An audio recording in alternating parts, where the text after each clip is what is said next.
Welcome back to another vlog with G. Chapter 8 is all about the high price of ownership. Basically, this whole chapter talks about how the owner of something, it doesn't have to be a physical, tangible thing, but it can be, values that thing a lot more than the buyer would. And they went through several examples of this. My personal example actually happened over spring break. Let me tell you about it. There's this little place in downtown Austin called the Buffalo Exchange. This place is the hippest, coolest thrift shop of Austin, but there's a little twist, okay? You can also sell your clothes as well as buy other clothes. Learning this over Christmas break, I was like, oh yeah, I'm gonna take all my clothes there and I'm gonna sell them. I'm gonna get like $50. I'm not gonna have to work over spring break. This is gonna be great. Okay? This is how it actually went down. So is this it? Okay. Yeah, no. No. Oh my, no. No.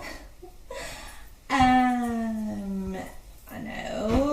Oh, totally rad. No. Oh, purple. No. So, yeah. There's really not anything I want to buy here, so I don't know. Do you want to donate anything?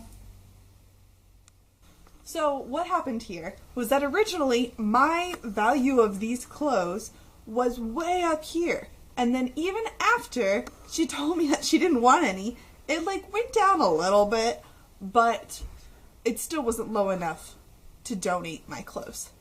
And it completely showed the owner versus buyer value of the clothes that I had. Chapter 9, keeping doors Open! This chapter is all about how, as humans, we like to keep our options open and like to have as many options as we can for as long as we can. So my example for this took place last Christmas break. I was home, sitting on the couch, and I had this brilliant idea. I would apply to a different marketing internship every day of break. There's like 30 or so days, it's about a month long, so 30 or so internships. And I already had my required one. I did that last summer. So there was no stress attached and no deadline I had to hit. So you may ask, Gabrielle, why would you do that? Well, because I can. And I just really don't want to be a car hop at Sonic for another summer. It turns out this is basically the worst thing that I could do. I opened 30 doors countrywide. I didn't pay attention to the location. I could just figure the rest out later. I am actually relieved when I get a rejection email because it's one less door that I have to shut. Somebody else just gently shuts it for me, and it's fantastic. And as for now, I still have a ton of doors left open. You know, I'll just deal with that during finals. That'll be stressful. Chapter 10, the effect of expectations. This chapter is all about how our expectations will affect the way we experience something. For instance, if somebody tells us that a restaurant is bad, we'll be a harsher judge of it. Or, hey, what's up? Here, Gabrielle, try this. It tastes great. Except when it's your siblings.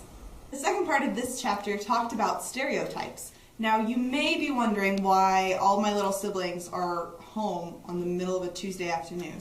Well, we are all homeschooled, which has a lot of stereotypes that go along with it.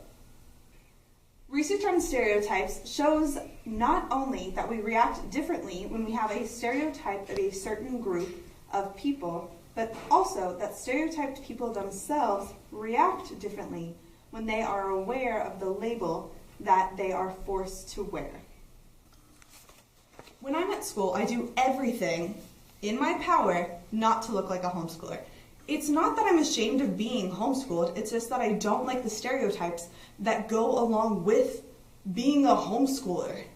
The biggest compliment you could ever give a homeschooler is, Wow, I had no idea you were homeschooled. because what they really mean is, Wow, you don't look like an unsocialized nerd freak. gee, thanks. Chapter 11, The Power of Price. This chapter is all about how people associate price with quality. And I completely disagreed with this chapter. I don't know if it's just that I'm a broke college student, but I buy Great Value and other off-brands all the time. What about your shoes that don't match your outfit? These are good quality. I don't know what you're talking about.